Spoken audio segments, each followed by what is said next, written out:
Register எல்லாம் பண்ணலன்னா நாளைக்கு ஊருக்கு கிளம்பிடலாம்லக்கா. ஏன் அத்தனை பக்கம் அக்காக்கு என்ன அவசரம்? நாங்கள் போய் சும்மா தானக்கா இருக்க போறியே, அதுக்கு எதுக்கு இவ்வளோ அவசரம்? நாளைக்கே போயிடணுமா? நாளைக்கு ஒரு நாள் இருந்துட்டு நாளைக்கு போவோமே. அவியில பார்க்கலாம்ல, பிள்ளைய பார்க்காம இருக்கல, அதான் வேற என்ன. சிக்கன் செஞ்சு கொடுக்கணும்லே உங்க மாமாக்கு, அதான் அக்கா அவசரப்படுது. அங்க யாரு செஞ்சு கொடுப்பா? அக்கா இங்க இருந்தா.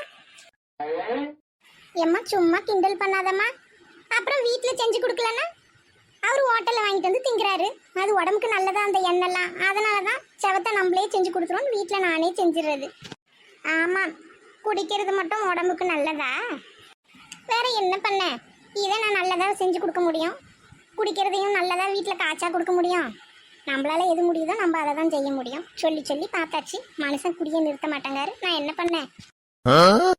மாசத்துல பாதி நாள் சண்டையும் போட்டாச்சு. சண்டை போட்டு போட்டு எனக்கு தான் சீன ஆகுதே தவிர அவர் ஒன்றும் இல்லை, எந்த மாற்றமும் இல்லை. அவர் வேலையை அவர் பாட்டுக்கு செஞ்சுட்டே தான் இருக்காரு. என்னக்கா எல்லாம் எப்போ வந்திய? எப்படி இருக்கிய?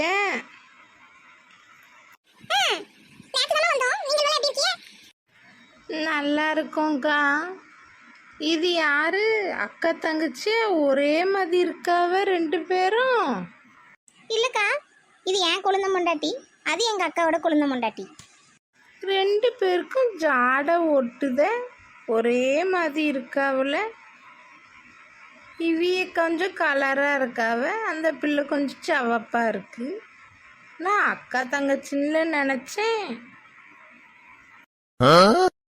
பரவாயில்ல, கொழுந்தம்பொண்டாட்டிவ எல்லாம் ஒன்றா வந்திருக்கிய ஒத்துமையான்னு. இந்த காலத்தில் யார் இப்படிலாம் ஒத்துமையாக இருக்காவ? வீட்டுக்குள்ளே சண்டை போட்டுட்டு இருக்காவ. பாதி பேர் மச்சான் பொண்டாட்டி பேச்சிக்கிறதே இல்லை. பரவாயில்ல, நீங்கள் நல்லா ஒத்துமையாக இருக்கியம்மா. ஆமாம் ஆமாம். சாப்பிட்டாச்சாக்கா? இல்லைம்மா, இனிமே போய் தான் சாப்பிடணும். இல்லைம்மா, தம்பி இடத்த கேட்டானே, அப்பா தாரன்னாவ போல. ரெஜிஸ்ட்ரேஷன் இன்னைக்குன்னாவ, யாரும் வரலையே, ஒரு வார்த்தை சொல்லலை எதுவும். அதான் என்ன ஏதுன்னு கேட்கலான்னு வந்தேன். இடத்தெல்லாம் கொடுக்குற மாதிரி இல்லைக்கா. ஆமாம், சரி இங்கே வந்து போய் இருக்கலான்னு முடிவு எடுத்துட்டோம். பார்த்துக்கங்க, என்னத்துக்கு போட்டு கொடுத்துக்கிட்டுன்னு. பேசி எல்லாம் முடிவு எடுத்தாச்சு இல்லம்மா? முதல்ல நீங்க அதெல்லாம் யோசிக்கலையோ? எல்லாம் யோசிச்சு தான் முடிவு எடுத்தோம். முதல்ல பாதி இடம் போதும்னால அந்த வேலைக்கு. இப்போ என்ன அந்த வேலைக்கு தான் முழு இடத்தையும் நான் பேசுனேன். உன் தம்பி மாற்றி மாற்றி பேசினா அப்புறம் எப்படி நாங்கள் கொடுப்போம் எல்லா இடத்தையும்? எங்க அப்பா குடும்ப கோயில் வச்சிருக்காவக்கா முன்னாடி, அந்த இடத்த எங்களுக்கு தான். அதை நாங்கள் யாருக்கும் கொடுக்க மாட்டோம். நாங்கள் வந்தால் போனால் சாமி கும்பிட வச்சுருக்கோம். அந்த இடத்தையும் எல்லாம் வேணும்னு கேட்காவ, அந்த இடத்த மட்டும் எங்களுக்கு தந்துடுறாவலாம். மீதி எல்லா இடத்தையும் சேர்த்து பேசினாங்க. அது எப்படிக்கா கொடுக்க முடியும்? அது எப்படி நாங்க எங்களுக்கு வச்சுக்க இடத்தையும் சேர்த்து பேசிப்போம்? அது இல்லாம தானே நாங்க பேசிட்டு இருக்கோம். மாத்தி பேசினா என்ன கதை?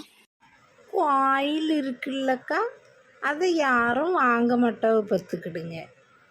அதனால தான் அவன் தெரியாதனமாக அதிகமாக பேசியிருப்பான். அதனால தான் குறைச்சி எல்லாத்தையும் சேர்த்துன்னிட்டான்னு நினைக்கேன். இப்போ திரும்ப கோயில் இருக்குன்னா குறைச்சி கொடுத்தா மட்டும் கோயில் இல்லாமல் போயிருமோ? ஒன்றும் கோயில் இருக்குது, எங்களுக்கு அந்த இடம் வேணான்ட்டு போயிருங்க. அது என்னது, குறைச்சி கொடுத்தா மட்டும் சாமி அங்கேருந்து எழுந்து போயிடுவாரோ? நல்ல கதையாக இருக்க. அது எதுக்கு தேவையில்லாத கதையெல்லாம் நம்ம பேசிக்கிட்டு? நாங்கள் அந்த இடத்த கொடுக்குற மாதிரி இல்லைம்மா. ஆமாம், நாங்களே வச்சுக்கலாம் முடிவு பண்ணிட்டோம். அக்கா தங்கச்சி வந்து போய் நாங்கள் இருந்து நாங்கள் பார்த்து கொடுத்துருக்கேன் இடத்த. அதனால இனிமேல் கொடுக்குற மாதிரி இல்லைன்னா தம்பிக்கிட்ட சொல்லிடுமா, ₹1,00,00,000 கொடுத்தாலும் இங்கே அந்த இடம் யாருக்கும் இல்லை பார்த்துக்க. அப்படியா சொல்கிறீங்க? கொஞ்சம் யோசிச்சு பாருங்களாக்கா. அதுதான் தரலேன்னு சொல்லுதில்லே. ஓ, வேலையை பார்த்துட்டு அப்புறம் ஏன் அதையே கேட்டுட்டு இருக்குதோ? என்ன இவ இப்படி எடுத்தெறிஞ்சு பேசுறா? அந்த பிள்ளைக்கு தமிழ் தெரியாது, பேசுறது அது மாதிரி தான் இருக்கும் பார்த்துக்கங்க. நீங்கள் எதுவும் தப்பாக நினச்சிக்கிடாதீங்க. கிளம்புங்க, உங்க தம்பிக்கிட்ட போய் சொல்லிடுங்க. ஆமாம், வந்துட்டாள். கிளம்பாம இவள் வீட்டில் உட்காந்து சோறா தின்ன போகிறேன். இவளும் இவள் இடமும் அழகாக பேசி அழகாக வாங்கியிருக்கலாம். அநியாயமாக விட்டுப்புட்டான். மெயின் ரோட்டில் இருக்கு இடம். ஏமாத்த எப்படிலாம் அலையிறவ பாருங்க. அவன் வந்து நேரா கேட்காம அவ அக்கா கறியை விட்டுருக்கான் பத்தியாக்கா. ஏமாத்தி வாங்கிக்கலாம் நினைச்சுப்பான். நம்ம ஏதோ அவசரத்துக்கு வைக்கிறோம். இப்போ முடியல என்னடா பண்ணு தூது விட்டுருப்பான். கோயில் இருந்தா வாங்காம போங்க. அலையிறான்னு பேர். கோயில் இருக்கும் அதனால குறைச்சி தரணுமா. இதையே காரணமா வச்சு அப்படியே குறைச்சிருந்தாலும் வாங்கிட்டு போயிடலான்னு ஏமாத்தி.